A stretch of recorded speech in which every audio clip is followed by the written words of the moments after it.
Bonjour à tous, bienvenue dans la séquence 2 du cours d'anatomie et de physiologie du système digestif. Nous en étions restés au système nerveux. Je vous avais décrit la fois précédente différents aspects liés au système nerveux entérique, c'est-à-dire le système nerveux intrinsèque, au système digestif.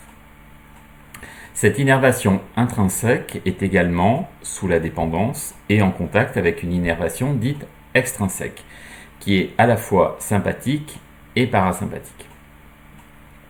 Le contrôle parasympathique se fait par les nerfs vagues et pelviens, et le médiateur est l'acétylcholine.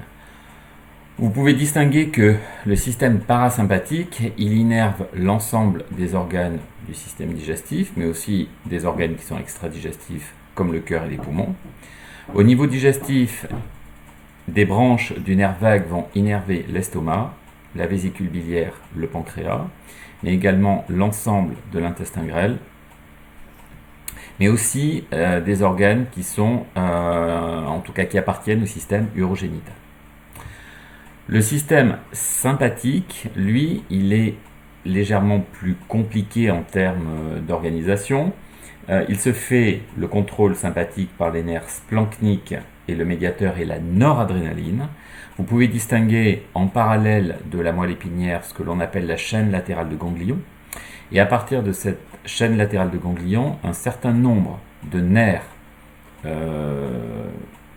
innervent du coup l'ensemble des organes du système digestif et extradigestif.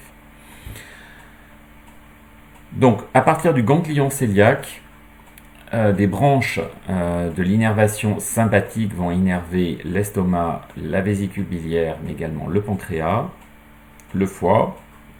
À partir du ganglion mésentérique supérieur, des nerfs vont innerver l'intestin grêle, et à partir du ganglion mésentérique inférieur, certaines branches du nerf sympathique vont innerver également le côlon et le canal anal, mais également des branches du ganglion mésentérique inférieur, issues du ganglion mésentérique inférieur, innervent également des organes de l'appareil urogénital.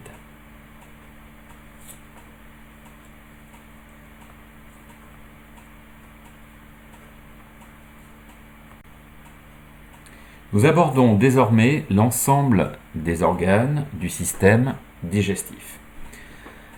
Nous débutons par la cavité buccale. Elle est responsable de la mastication, c'est-à-dire l'ensemble des mouvements volontaires de la mâchoire, de la langue et des joues, qui entraînent la dilacération des aliments. Les aliments sont broyés et ramollis, puis mêlés à la salive, ce qui augmente l'hydratation du bol alimentaire et le contact avec les enzymes salivaires, en particulier une enzyme très importante qui est l'amylase salivaire. Les actions enzymatiques ultérieures sont accrues par ce temps buccal. Il est très important de garder pendant suffisamment longtemps les aliments dans la bouche, puisque cela va augmenter la surface attaquable des aliments. La sécrétion de salive est assurée par 3 paires de glandes. Les glandes parotides,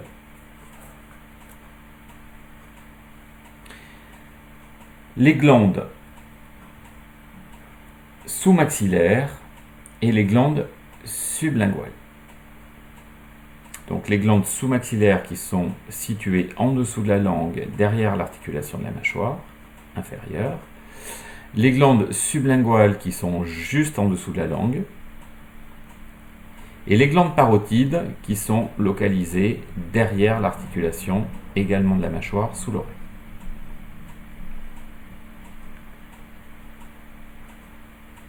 Ces glandes sont organisées en acinis qui sont reliées à un conduit excréteur. Les cellules zymogènes, que l'on appelle également les cellules séreuses, sont spécialisées dans la synthèse et la sécrétion hydroélectrolytique. Les cellules à mucus synthétisent les mucines, participant à la substance qui va donner à la salive un aspect légèrement visqueux. Les enzymes salivaires sont l'amylase et le lysozyme. L'amylase coupe les liaisons alpha-1,4-glucosidiques de l'amidon à pH neutre, aux alentours de 6,5 à 7, libérant ainsi du maltose et des dextrines. Son action est inhibée par l'acidité gastrique. Ce qui fait qu'à partir du moment où vous avalez, l'action des enzymes issues de la cavité buccale, donc des enzymes qui sont contenues dans la salive, vont être inhibées par l'acidité gastrique. Le lysozyme, quant à lui, possède pour sa part un rôle antiseptique. Il aura un rôle de dégradation des bactéries. Sur un plan anatomique, la cavité buccale est limitée par des muscles et des os. Les os sont l'ensemble des os constituant la cavité, la tête, et les muscles sont à la fois les muscles de la langue, les muscles des joues. Au niveau bordure, elle est tapissée par un épithélium pavimenteux stratifié qui est également garni de glandes à mucus. L'irrigation se fait par l'artère carotide externe et la veine jugulaire interne. En ce qui concerne la fonction motrice de la cavité buccale, la mastication est l'action principale au niveau motrice. Elle est due aux dents et à la langue. La langue, en bougeant de gauche à droite, va permettre de faire basculer les aliments d'un côté à l'autre de la cavité buccale et mettre en contact ces aliments avec les dents pour permettre une dilacération efficace des aliments. En ce qui concerne la fonction sécrétoire, le rôle principal de la cavité buccale, c'est la production de salive. Nous produisons entre 1 litre et 1,5 litre de salive par jour. Il est difficile de s'en rendre compte dans la mesure où de petites quantités de salive sont produites tout au long de la journée, mais nous déglutissons en permanence, nous avalons en permanence de la salive. Par contre, cette production de salive va être plus importante au moment où il y a des aliments dans la bouche. Comme je vous l'ai dit précédemment, cette salive est produite par 3 paires de glandes. Les glandes parotides, sous-maxillaires et sublinguales. Elles contiennent à la fois des cellules zymogènes, responsables des sécrétions hydroélectrolytiques, et des cellules à mucus. Ces sécrétions exercent des rôles multiples. Alors tout d'abord, l'effet sera un effet lubrifiant sur les aliments. L'effet lubrifiant, il est notamment donné par le mucus qui est contenu dans la salive. Il va donner un aspect visqueux à cette salive. La salive exerce également une action sur la digestion des glucides, notamment un glucide complexe qui est contenu dans toutes les sources d'origine végétale, c'est l'amidon. Elle va être dégradée par l'amylase salivaire qui dégrade les liaisons alpha 1,4 glucosidiques. Un rôle d'hydratation grâce à l'eau contenue dans la salive, une solubilisation des substances gustatives également très importante par le fait que les molécules de l'alimentation vont être mélangées à la salive. Faites un test.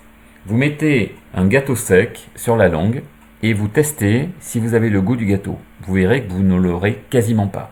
À partir du moment où le gâteau, vous commencez à le broyer et le mélanger à la salive, c'est là que vous aurez toutes les saveurs du gâteau qui vont apparaître grâce justement au mélange avec la salive et à l'activité de mastication.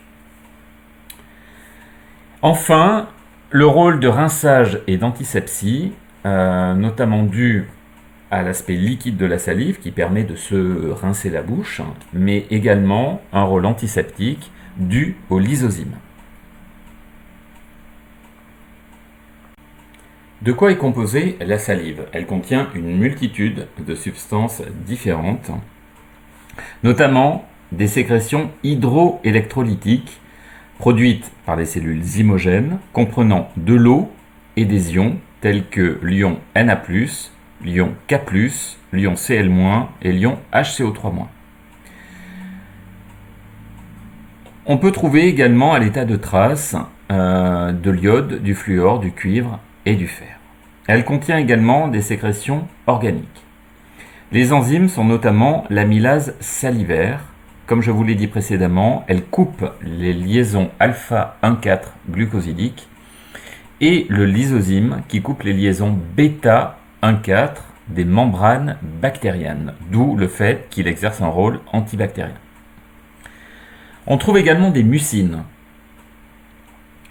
Les mucines salivaires sont de grosses molécules qui donnent à la salive sa viscosité. Elles sont constituées de chaînes polypeptidiques sur lesquelles se greffent des chaînes glucidiques.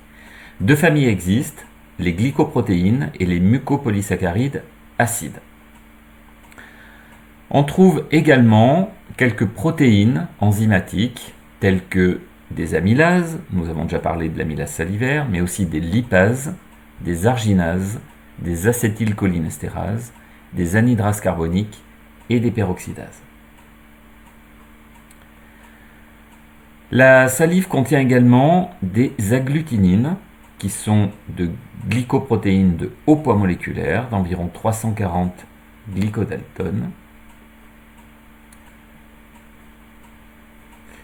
On trouve également des immunoglobulines plasmatiques qui passent dans la salive par diffusion. Ces immunoglobulines sont de type IgM, IgG, IgA. Les IgA sécrétoires ont un rôle fondamental dans les défenses antibactériennes au niveau digestif.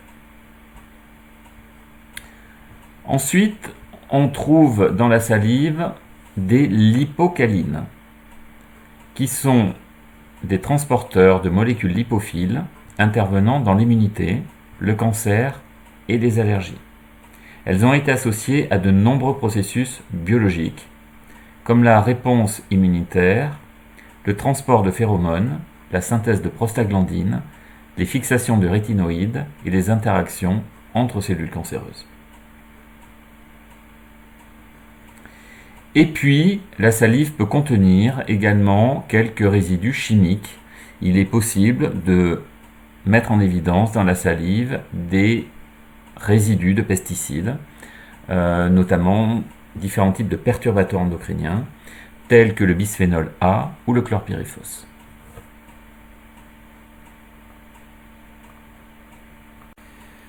L'œsophage est le tube ou conduit faisant suite à la cavité buccale. Sur un plan anatomique, il assure la continuité entre le pharynx et l'estomac. Il mesure 25 cm de long environ par 2 cm de diamètre et est situé dans le plan médian du thorax. Il est délimité par deux sphincters, un sphincter œsophagien supérieur que l'on appelle SOS et un sphincter œsophagien inférieur que l'on appelle SOI. Il possède un corps à musculature spéciale. Alors en effet, la musculature de l'œsophage est assurée au tiers supérieur par du muscle strié, en continuité avec le muscle strié de l'activité volontaire de la cavité buccale, et les deux tiers inférieurs, ou deux tiers suivants, sont constitués par du muscle lisse, équivalent au muscle lisse que l'on retrouve dans la totalité du tube digestif. Concernant l'épithélium, il est également particulier, puisqu'il est constitué par un épithélium pavimenteux stratifié au tiers supérieur, en continuité de celui de la cavité buccale, et ensuite un épithélium cylindrique simple au tiers inférieur, et enfin un mélange des deux au niveau du tiers médian. C'est-à-dire que au niveau du tiers médian, on assiste à un passage, une transition entre un épithélium pavimenteux stratifié à plusieurs couches à un épithélium simple contenant une monocouche de cellules. La vascularisation se fait par les artères œsophagiennes, phréniques antérieures et gastriques gauche. Le drainage veineux se fait par les veines azygos et hémiazygos ainsi que gastrique gauche. Concernant la fonction motrice, il est responsable de la déglutition. En effet, il y a trois phases concernant l'œsophage. Tout d'abord, ce que l'on appelle le temps buccal. Le temps buccal correspond au temps pendant lequel vous allez garder les aliments dans la bouche. Au cours de ce temps, va se produire un certain nombre de mouvements dus aux dents, à la langue qui va bouger de gauche à droite, d'avant en arrière, de façon à faire bouger les aliments dans la cavité buccale et assurer ainsi une dilacération, un broyage optimal des aliments. Une fois que l'individu a décidé de déglutir, va commencer le temps pharyngien. Ce temps pharyngien, il est dû au fait que la langue va basculer vers l'arrière et va envoyer les aliments dans le pharynx. Au niveau du pharynx, va pouvoir débuter un réflexe, qui est le réflexe de déglutition, et qui va notamment conduire à la naissance d'une onde péristaltique qui va se propager tout le long de l'œsophage, c'est donc le temps œsophagien. Cette onde péristaltique, c'est une onde de contraction qui va assurer un resserrement de l'œsophage et ainsi permettre aux aliments de pouvoir descendre du haut vers le bas. La fonction sécrétoire est uniquement au niveau de l'œsophage une fonction de sécrétion de mucus. Ce mucus va avoir un rôle protecteur, il va tapisser les parois de l'œsophage et éviter que les aliments abîment la surface épithéliale, mais également dans le cas où il y a des reflux gastriques avec de l'acide, que cet acide abîme et altère également la surface épithéliale.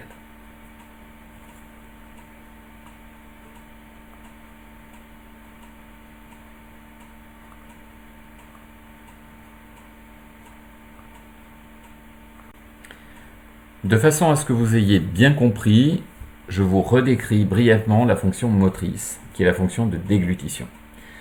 Cette fonction, elle comprend 3 phases. La phase buccale, la phase pharyngienne et la phase œsophagienne. Pendant la déglutition, le temps buccal est une phase volontaire. Bouche fermée, la langue et les joues poussent le bolus, c'est-à-dire le bol alimentaire, vers le pharynx. À ce niveau, le bolus initie un réflexe. La contraction des muscles propulse le bolus vers le bas dans l'œsophage. Le palais mou s'est élevé et a fermé le nasopharynx. La langue et les replis pharyngiens bloquent le retour en arrière dans la bouche. Le larynx s'est déplacé en haut et en avant, si bien que son orifice est fermé par l'épiglotte, empêchant l'entrée dans les voies aériennes. Ça, c'est très important et ça permet notamment d'éviter ce que l'on appelle les fausses routes. Pendant le temps œsophagien, la présence du bolus dans le pharynx va stimuler la formation d'une onde péristaltique qui propulse le bolus jusqu'à l'estomac, en passant par l'œsophage. Ces ondes ne se produisent qu'après la déglutition. En avant de l'onde péristaltique, le cardia gardant l'entrée de l'estomac se relâche afin de permettre le bolus d'arriver dans l'estomac. Nous venons de voir l'œsophage, abordons désormais l'estomac. L'estomac est une poche musculaire de volume importante, nous allons le voir. Elle est constituée de différentes parties. Tout d'abord la partie supérieure qui s'appelle la grosse tubérosité ou fundus. Regardez bien la façon dont s'écrit fundus. F-U-N-D-U-S. Rien à voir avec fundus, les surgelés fundus, comme je peux trouver tous les ans dans les copies. La partie moyenne est le corps. Et enfin, la partie inférieure porte le nom d'antre et la partie qui est très proche du pylore correspond à l'antre pylorique. Sur la droite de l'organe est située la grande courbure et sur la gauche de l'organe, ici sur le schéma, c'est ce que l'on appelle la petite courbure. L'estomac comprend 2 sphincters. Le sphincter supérieur correspondant au cardia, c'est donc le sphincter inférieur de l'œsophage, et le sphincter inférieur de l'estomac qui porte le nom de pylore. Vous pouvez remarquer que lorsque l'estomac est vide, il comprend un très grand nombre de replis que l'on appelle les villosités gastriques. Ces replis sont présents uniquement lorsque l'estomac ne contient pas d'aliments. À partir du moment où l'estomac contient des aliments et commence à se distendre, les replis disparaissent en grande partie, faisant que la surface de l'estomac, la surface muqueuse, devient lisse et veloutée.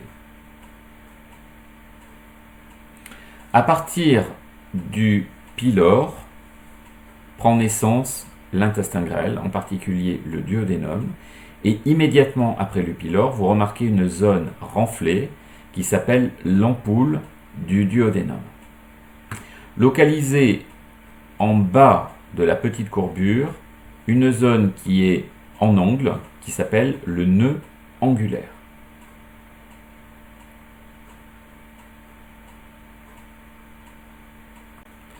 Sur un plan strictement anatomique, l'estomac correspond à une poche en forme de J, qui, comme je viens de vous le décrire, comprend trois parties. La partie supérieure, c'est le fundus, la partie moyenne correspond au corps et la partie inférieure est l'antre. Il comprend également deux sphincters, le sphincter supérieur que l'on appelle le cardia et le sphincter inférieur que l'on appelle le pylore.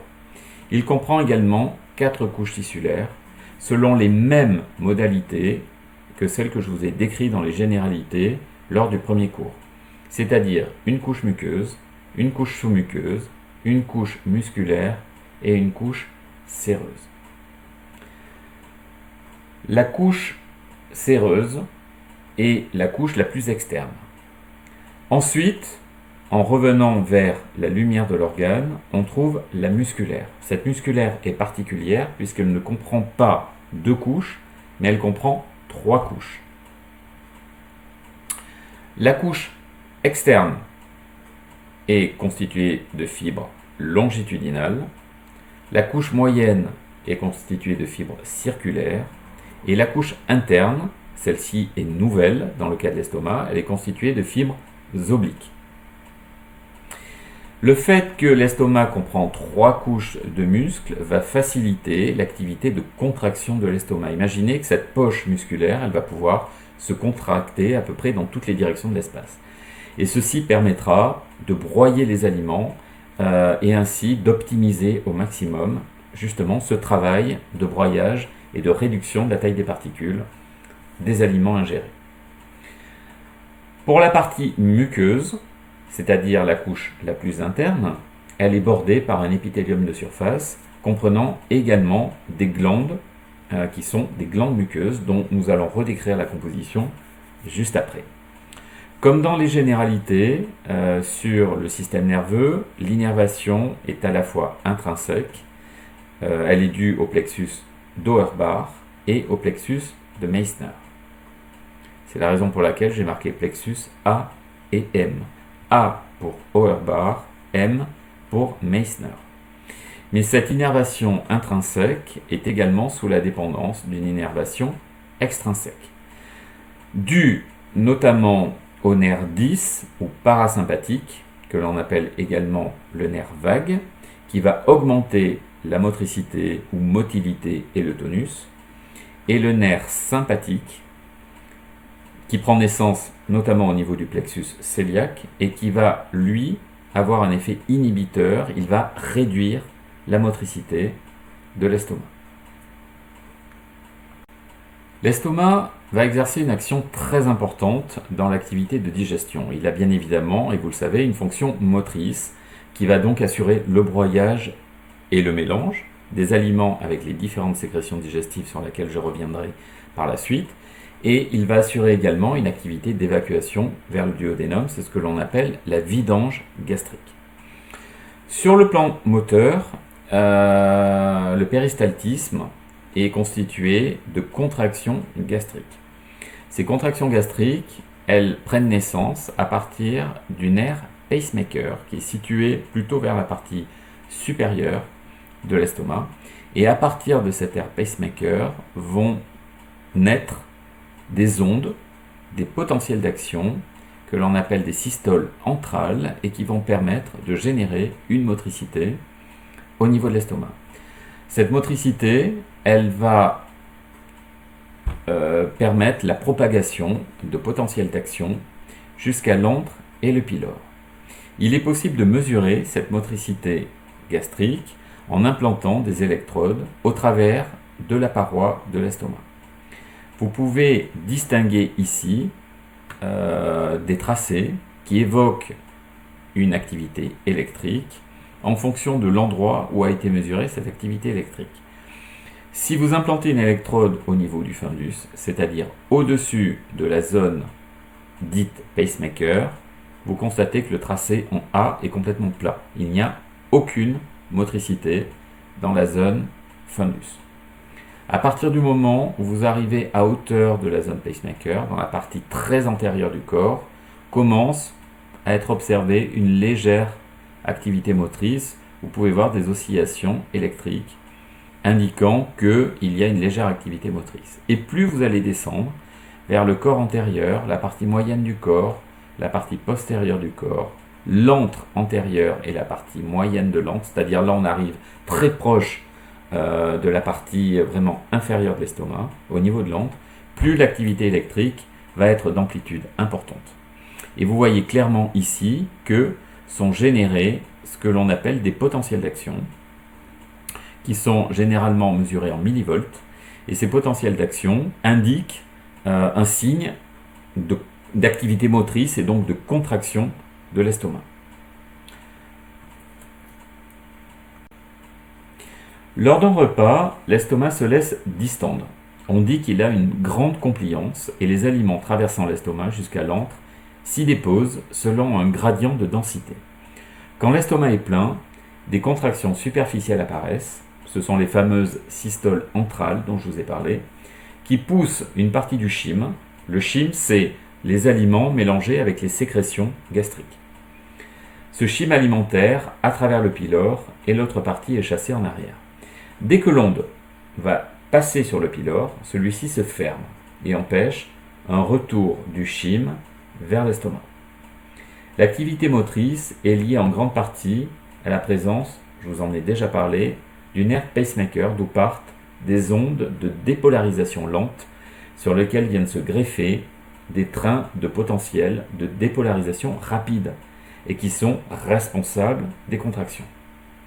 Cette activité électrique est sous contrôle bien évidemment nerveux mais également hormonal. L'évacuation de l'estomac est sélective et biphasique. Les liquides et le chyme sont évacués rapidement. S'il persiste des fragments solides de plus de 1 mm, ils vont être retenus et broyés à nouveau au niveau de l'antre. Les graisses, par contre, qui sont plus légères, sont évacuées en dernier. Les propriétés physico-chimiques du chyme, qui arrivent dans le duodénum, va contrôler et va être partie intégrante du contrôle de cette évacuation de l'estomac. Le duodénum n'admet qu'un chyme de composition satisfaisante et sous un débit adéquat. On appelle le frein duodénal ce rétrocontrôle du duodénum sur l'évacuation gastrique.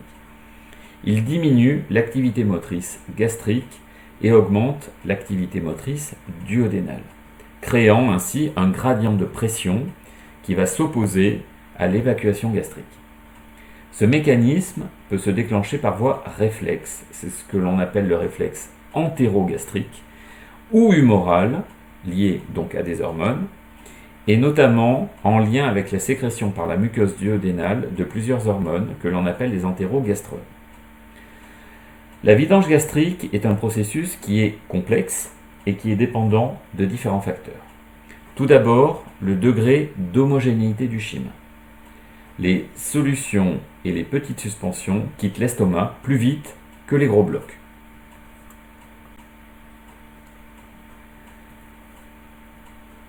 L'état de réplétion de l'estomac indique que plus l'estomac est plein, plus la vitesse d'évacuation sera rapide.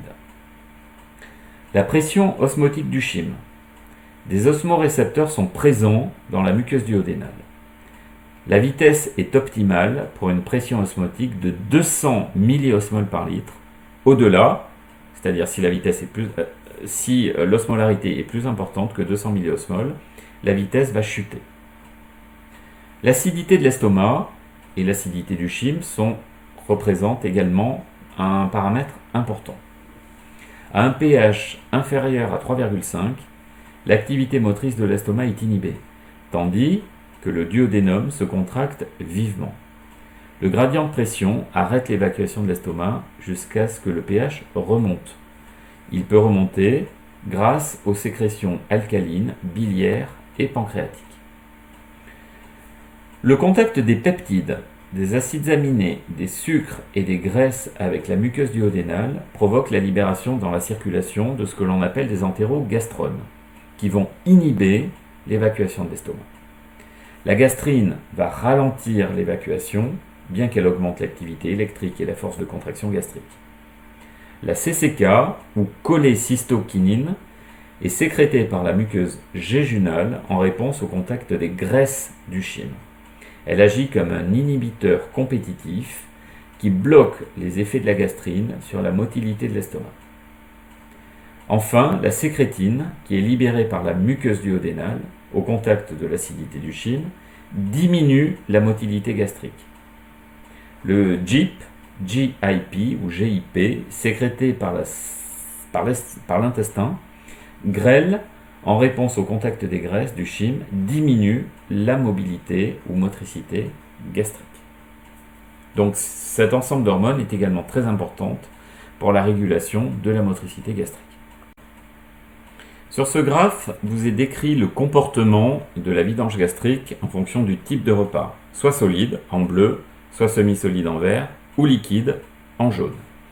Sur l'axe des abscisses, en bas est indiqué le temps après le repas en minutes, et sur l'axe des ordonnées en vertical, le repas ou le pourcentage du repas restant dans l'estomac. Donc 100% signifie que l'estomac contient la totalité du repas ingéré. Le lag phase est le temps nécessaire pour transformer les aliments. Vous pouvez voir que durant cette phase de latence, il n'y a pas de vidange gastrique dans la mesure où 100% du repas reste dans l'estomac. À partir du moment où commence l'emptying phase, c'est-à-dire la vidange gastrique, vous pouvez distinguer qu'entre la courbe bleue, la verte et la jaune, l'ensemble des repas ne se comportent pas de la même façon et vont conditionner la vitesse de vidange gastrique. Vous constatez que c'est pour la courbe bleue que la vitesse de vidange gastrique est la plus lente et le temps pendant lequel le repas va rester le plus longtemps dans l'estomac. Il faut donc que ce repas solide soit transformé par l'activité gastrique pour pouvoir être vidangé. Ce temps de latence, la lag phase, est beaucoup plus courte pour le repas semi-solide dans la mesure où il contient moins de particules solides. Donc l'estomac va mettre moins de temps à transformer ces aliments pour initier la vidange gastrique. Par contre, pour le repas liquide, il n'y aura quasiment pas de transformation nécessaire, tout du moins en termes de taille de particules. Donc, la vidange gastrique va pouvoir débuter de façon immédiate. Il n'y aura aucun temps de latence et vous pouvez voir que déjà à 20 minutes, moins de 50% du repas reste dans l'estomac. Alors que pour le repas solide, à 20 minutes, on a encore quasiment la totalité du repas qui est contenu dans l'estomac.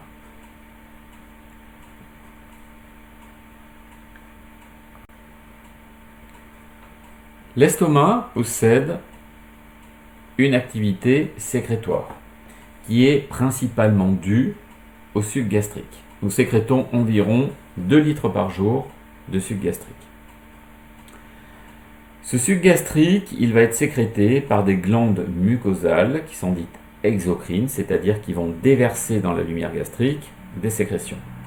Ces glandes sont toutes petites puisque environ une centaine d'orifices sont présents par millimètre carré de surface muqueuse. Elles contiennent des cellules principales qui sont les cellules à pepsinogène. Le pepsinogène est un zymogène, c'est-à-dire un précurseur inactif d'enzyme qui sera transformé en enzyme active qui est la pepsine ayant une activité de dégradation des protéines.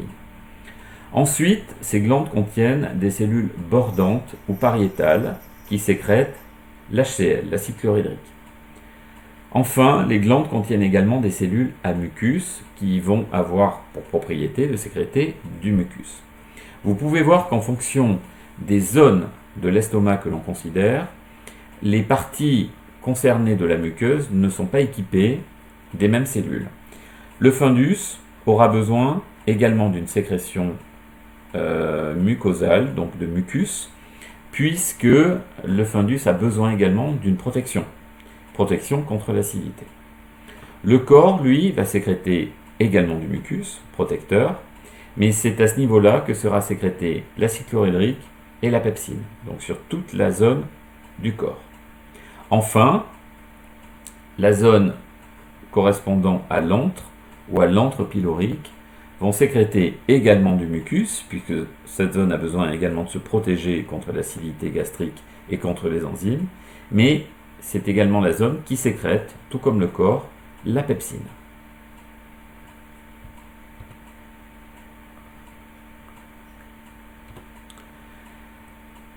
Sur ce schéma, vous pouvez avoir le détail d'une glande gastrique. Vous constatez qu'au niveau de cette glande, qui plonge assez profondément dans la muqueuse, sont observables plusieurs types de cellules. Tout d'abord, des cellules à mucus, qui sont superficielles et qui sécrètent le mucus.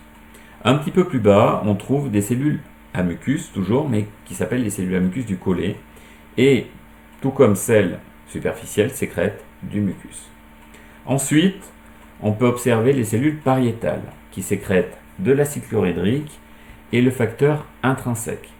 Ce facteur intrinsèque, il permet notamment l'assimilation de la vitamine B12 au niveau de l'iléon. Un petit peu plus bas apparaissent des cellules principales qui sécrètent le pepsinogène, correspondant au précurseur inactif de la pepsine, et des cellules endocrines, telles que les cellules G, qui sont productrices d'hormones, en particulier la gastrine. Ces glandes gastriques sont localisées uniquement au niveau de la muqueuse, parce que vous pouvez voir qu'en dessous de la glande gastrique apparaît la muscularis mucosae, qui est la fine couche de muscle dont je vous ai déjà parlé, et qui est la couche permettant de séparer la muqueuse de la sous-muqueuse qui apparaît ici en bleuté.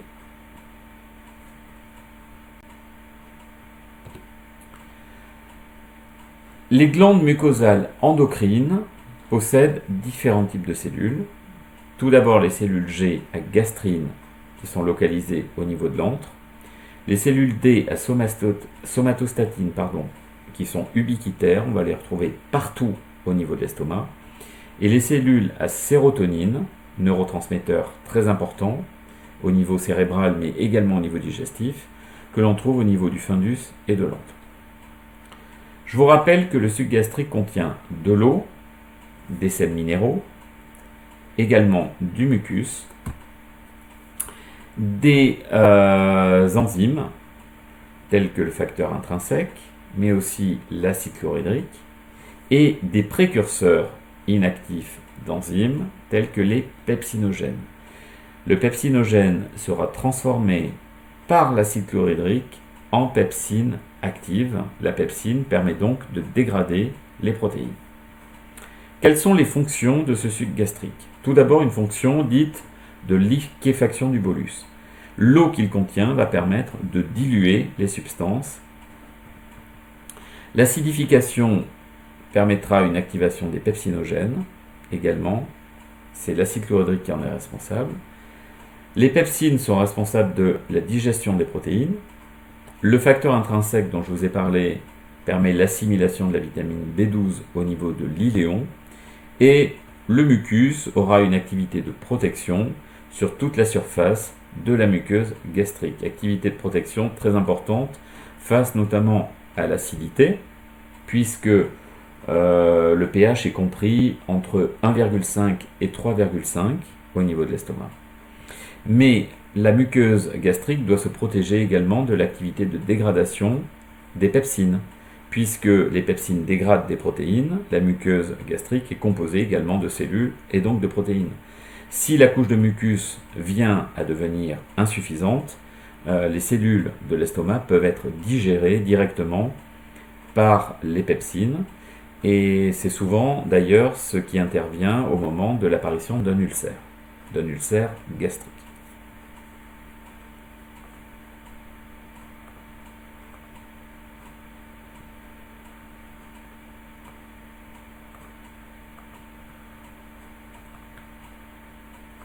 La sécrétion de suc gastrique comprend trois phases. La phase céphalique, la phase gastrique et la phase duodénale. La phase céphalique débute par une intégration d'un certain nombre de signaux au niveau cérébral qui sont dus à la vue, l'odeur, le goût et le toucher des aliments. Simplement le fait de sentir des aliments, de voir des aliments et de penser à des aliments que vous allez potentiellement manger permet une stimulation par le cerveau et les nerfs vagues de suc gastrique par l'estomac. Ces nerfs vagues permettent la connexion entre le cerveau et l'estomac et stimulent les sécrétions de suc gastrique. Débute ensuite la deuxième phase, la phase gastrique. Lorsque les aliments sont dans l'estomac, ils vont stimuler la sécrétion d'hormones, en particulier la sécrétion de gastrine, dont je vous ai déjà parlé, sécrétée par les cellules G, endocrines de la muqueuse gastrique. Cette gastrine passe dans le courant sanguin, elle revient par voie sanguine agir sur l'estomac, et la gastrine dans le sang stimule la sécrétion de suc gastrique. Ensuite va débuter la phase duodénale. Lorsque l'estomac va commencer à vidanger une partie de son contenu, les aliments, le bolus alimentaire, va stimuler des cellules localisées au niveau du duodénum. Ces cellules vont sécréter l'entérogastrine ou les entérogastrones. C'est un complexe hormonal qui comprend la gastrine, la sécrétine, la CCK et le GIP. Et ces hormones, donc faisant partie de la phase intestinale, elles vont réduire la motricité gastrique et la sécrétion de suc gastrique. Cela signifie que à partir du moment où l'estomac commence à vidanger une partie de son contenu, ça signifie qu'il a réalisé 95% du travail qu'il doit réaliser vis-à-vis des aliments. Donc, ça ne sert à rien qu'il continue à produire de grandes quantités de suc gastrique et à broyer les aliments si la consistance du bolus alimentaire en termes de taille de particules et en termes de composition est adéquate pour le duodénum. Donc, dans ce cas-là, le duodénum réagit en produisant des hormones qui vont réduire la motricité de l'estomac et diminuer ainsi l'activité de l'estomac. Le pH gastrique est régulé par une ATPase H+, K+, qui est de classe P, et qui se trouve associée à la membrane plasmique des cellules gastriques pariétales de mammifères et qui transporte un proton à l'extérieur en important un ion K+, respectant ainsi l'électroneutralité. Cette pompe, elle est constituée de deux sous-unités, une de 120 kDa et une de 50 kDa. Elle ressemble aux ATPases Na+, K+, et Ca2+. L'hydrolyse de l'ATP et la phosphorylation sur le résidu aspartate produisent un changement de conformation qui facilite le passage des ions. Cette pompe génère un puissant gradient de concentration de protons. La concentration de H+, est 10 exposant 6 fois plus élevée dans la lumière de l'estomac que dans le cytosol de la cellule. Un environnement très acide est ainsi mis en place dans l'estomac. Un pH aux alentours de 1,5 avec 0,003 molaire d'ion H+. Le pH bas est essentiellement destiné à éliminer les micro-organismes pathogènes qui entrent avec la nourriture. L'ATPase est la cible directe de l'oméprazole, une drogue inhibitrice qui est utilisée pour traiter notamment les ulcères gastriques. L'inhibition du fonctionnement de la pompe se traduit par une augmentation du pH de l'estomac, vers un pH d'environ 4, qui va être favorable à la cicatrisation. A l'inverse, les anti-inflammatoires comme l'aspirine et le paracétamol augmentent par voie indirecte l'activité de l'ATPase K+, H+, et réduisent en plus la production de mucus et de bicarbonate. Le traitement prolongé provoque donc des ulcères gastriques. C'est un effet indésirable du médicament, que ce soit de l'aspirine ou du paracétamol.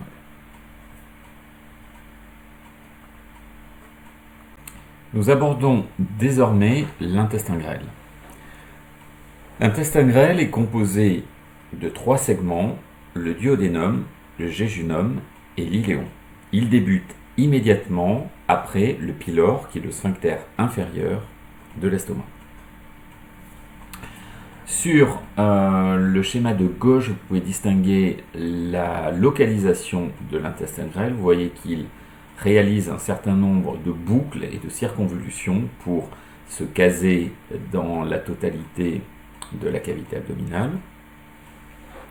Il est constitué d'un certain nombre de replis, que l'on appelle les plis circulaires, qui vont permettre, je vais vous le réexpliquer également un petit peu plus tard, d'augmenter la surface d'échange.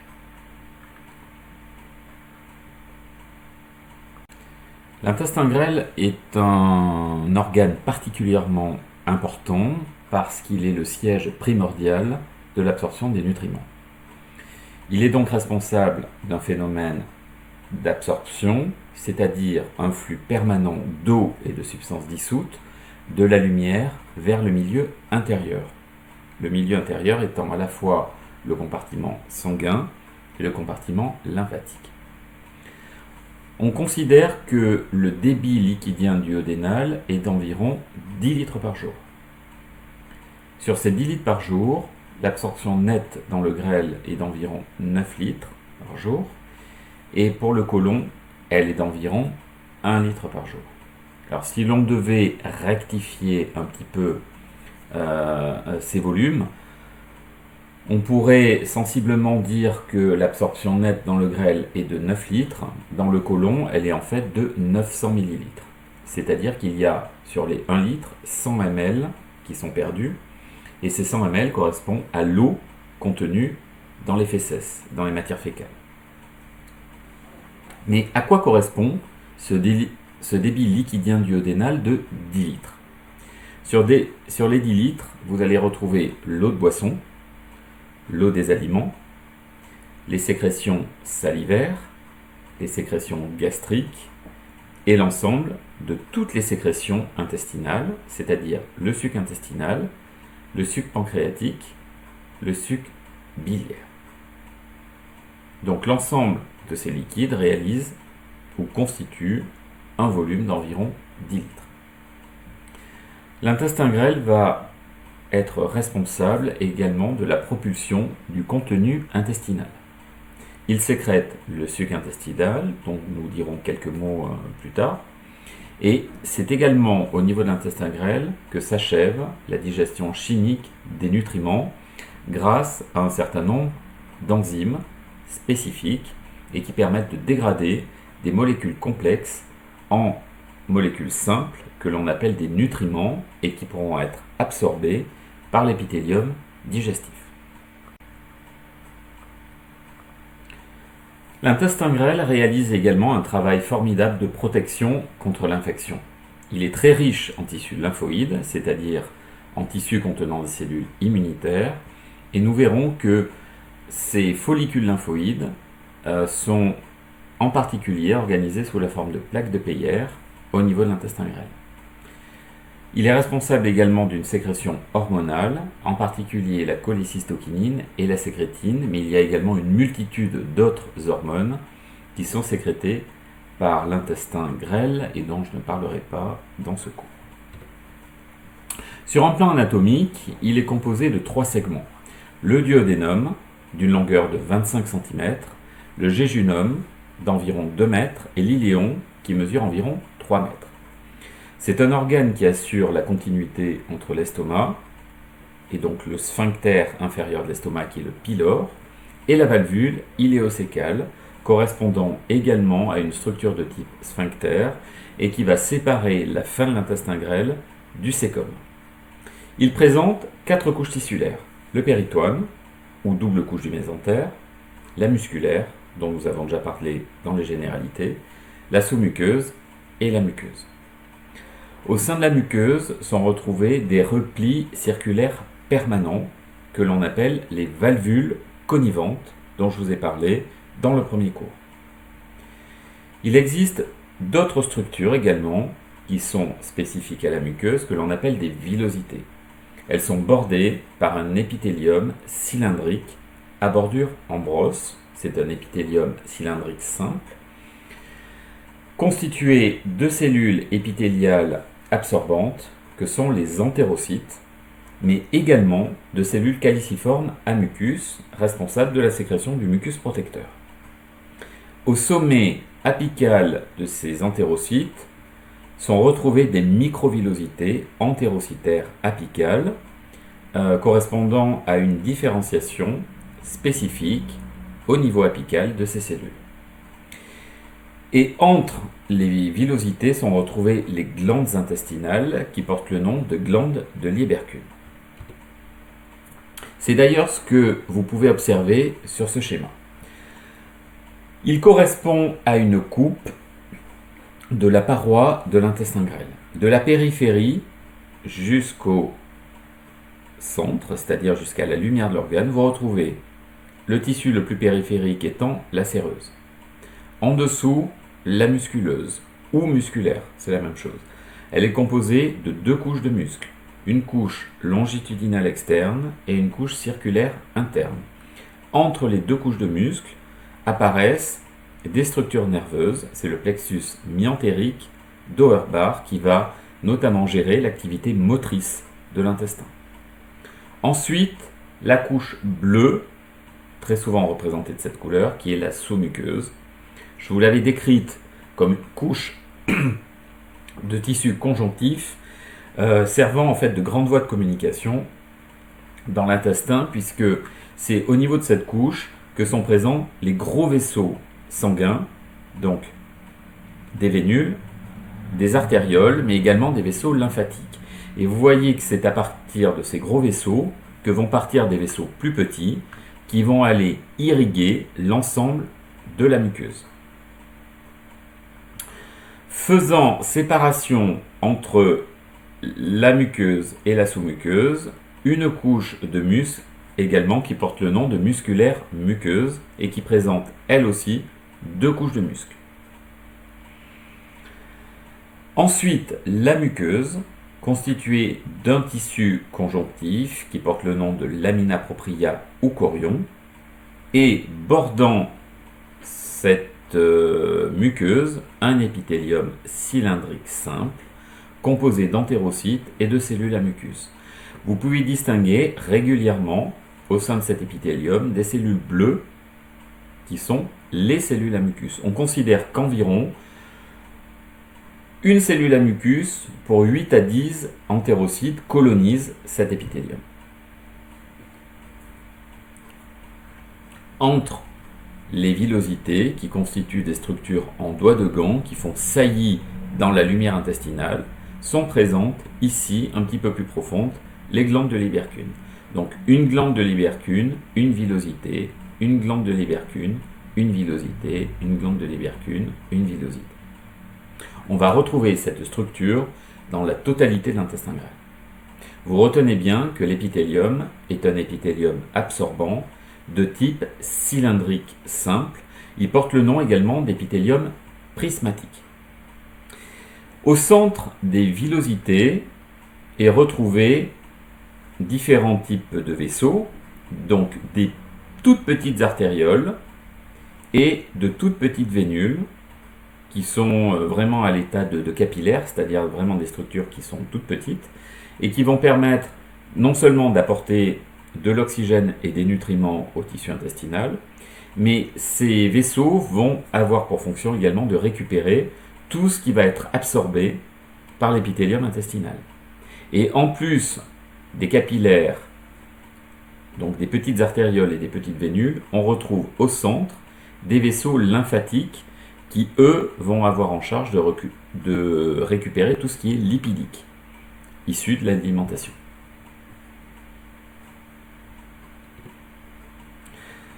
Donc, vous pouvez constater ici un intestin grêle en coupe avec les fameux plis circulaires qui permettent d'augmenter la surface d'échange et de créer des remous également au sein de l'intestin. Et puis, les plaques de Peyer qui sont regroupées sous la forme d'amas et qui sont constituées entièrement de cellules immunitaires. Sur le schéma en bas, vous retrouvez différentes représentations de l'épithélium intestinal.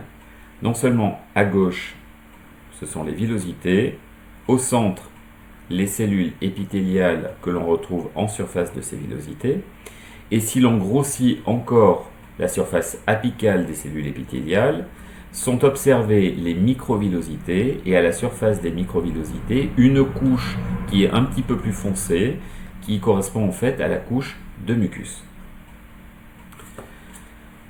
Ici, vous retrouvez donc sur le schéma qui est en haut à droite, la structure des villosités avec l'épithélium simple, prismatique, les cellules à mucus qui sont intercalées entre les entérocytes, qui portent le nom également, pour les entérocytes, de cellules à plateaux striés. On appelle plateaux striés, finalement, les microvillosités qui sont à la partie apicale de ces cellules. Et puis les cellules à mucus qui sont intercalées entre les entérocytes et qui vont avoir pour fonction de libérer du mucus à la surface épithéliale, ce mucus qui sera protecteur. Et puis, on retrouve bien sûr tout un réseau anastomosé à partir de l'artériole et qui ensuite permet la formation de vénules et qui permettra au sang de repartir en fait de ces villosités. Et puis, parallèlement, on trouve à ce réseau artério-veineux des chylifères, qui portent le nom également de chylifères lactéaux, comme c'est le cas d'ailleurs sur le schéma du bas. Et ces chylifères vont prendre en charge tout ce qui est lipidique et qui sera absorbé donc par l'épithélium intestinal.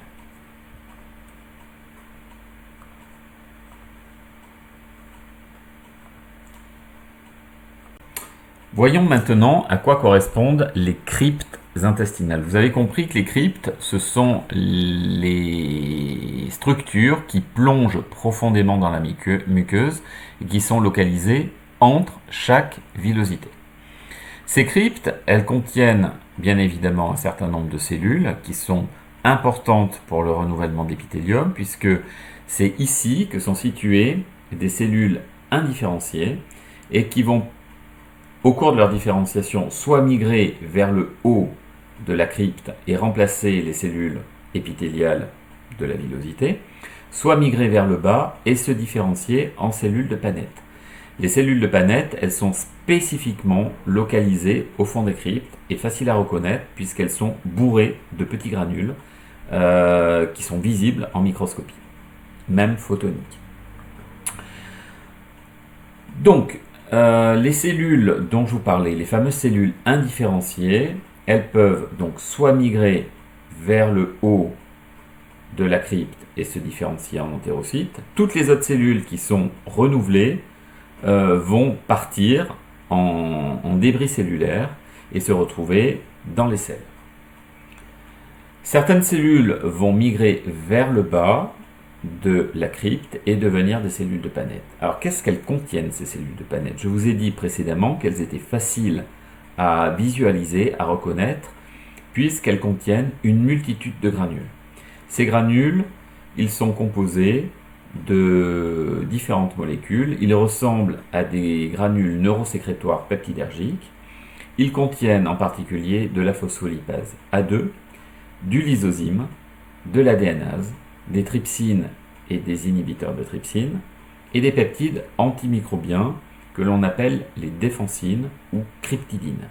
Ces défensines, ce sont des peptides antibactériens qui sont libérés à la demande en fonction des besoins. Si par exemple des bactéries sont potentiellement détectées ici dans la crypte, des défensines seront libérées en grande quantité pour permettre de combattre ces bactéries. Ces bactéries, elles peuvent être potentiellement pathogènes ou pathogènes, et dans ce cas-là, l'organisme doit se défendre contre ces bactéries pour éviter que l'organisme tombe malade. Avant de terminer cette séquence de cours ayant trait à l'intestin grêle, faisons un petit focus sur les cellules de Paneth. Je vous ai dit précédemment que ces cellules de Paneth étaient spécifiquement localisées au fond des cryptes, on ne les trouve que là, et facilement reconnaissables grâce à leur cytoplasme rempli de granules. Vous distinguez également au-dessus des cellules de Paneth des cellules avec une grosse vésicule à l'intérieur qui apparaît blanchâtre. Ces cellules correspondent à des cellules à mucus et la vésicule ici est une vésicule de mucus. Généralement, en fonction du type de fixateur qui est utilisé, les cellules à mucus se vident de leur mucus, mais la structure vésiculaire persiste dans la cellule. Alors que trouve-t-on dans ces cellules de Paneth? On retrouve en particulier des enzymes tels que le lysozyme, ayant une activité intéressante puisqu'il est antibactérien. C'est le même lysozyme que celui qui est retrouvé dans la salive, à une concentration d'environ 250 à 500 microgrammes par ml dans les sécrétions nasales, salivaires ou les larmes. On trouve également la lactoferrine, qui correspond à une glycoprotéine de la famille des transférines et qui se lie au fer et qui possède des effets bactériostatiques et bactéricides. Notamment, une partie des activités biologiques de la lactoferrine serait liée à sa très forte affinité pour le fer. Elle est présente dans le lait et ses concentrations dans le lait humain sont particulièrement élevées puisqu'elles sont 5 à 10 fois plus élevées que dans le lait de vache. Ensuite, on trouve des défensines, notamment des molécules en feuillet bêta, telles que les bêta-défensines, HBD1 et HBD2, que l'on trouve au niveau de la peau et du tractus respiratoire. Et celles qui nous intéressent davantage dans le cadre de ce cours, ce sont les alpha-défensines, telles que les cryptidines, qui sont sécrétées notamment par les cellules de Paneth de l'intestin. D'autres molécules sont également trouvées comme faisant partie des sécrétions des cellules des Paneth, ce sont les catélicidines. Alors, outre les anticorps, les lymphocytes, en particulier les macrophages, disposent aussi d'une arme discrète et peu connue que sont les catélicidines. Ce sont de petites protéines de taille variable qui, dès la naissance, permettent au nouveau-né, qui est encore peu armé en termes de défense, de se défendre seul contre les agressions bactériennes. Ces petites protéines sembleraient stopper l'activité d'enzymes protéolytiques des bactéries, freinant ainsi les dégâts causés aux tissus par ces dernières. On sait que la production de ces catélicidines est très dépendante de la vitamine D, autrement appelée calciférol, car cette vitamine a aussi pour rôle de maintenir une balance correcte du calcium dans l'organisme. Et puis, pour terminer, on peut parler également des protéines A et D du surfactant qui correspondent à des opsonines primitives. Donc là encore, ce sont des molécules qui participent à la défense de l'organisme.